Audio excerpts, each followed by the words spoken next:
They teach that gender is a spectrum, that you can choose to be whatever you want. You could be all female one day and the next day feel like you're neither female or male. Frankly, it's confusing. It's mental molestation. We're confusing these kids as to what they are. The greatest medical fraud in history is to tell someone that they can change gender. I lived as Laura Jensen for 8 years. I discovered that biologically it is categorically impossible to change a man into a woman. My life was completely torn apart. We have a whole specialty in medicine called gender-specific medicine. Did you know there's male and female kidneys, male and female hearts? If there's a woman who needs a kidney transplant, she will do better with a kidney transplant from a woman, because a kidney from a male, every cell in that kidney is going to have a Y chromosome. When we prescribe medications now,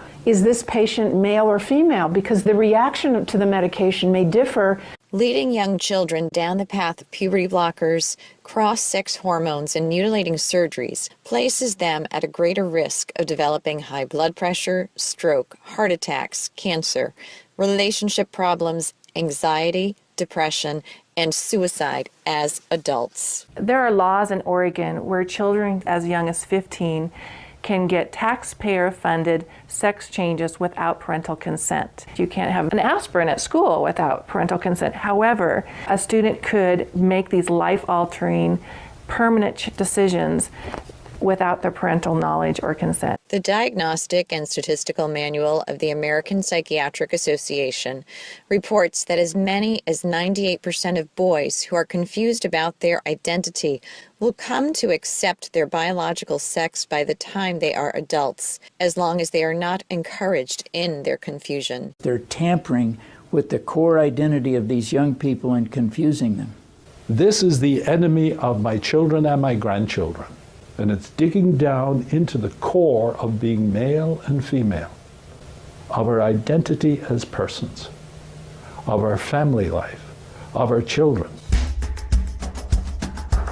The Minnesota State High School League created policy in sports which broke down the barriers of what gender identity actually is. They are no longer allowed to tell students you can or you cannot use a particular bathroom. The girls in the school that would actually try sometimes to go into the bathrooms just to get away from a boy, but now that's no longer possible because these boys can follow them right in.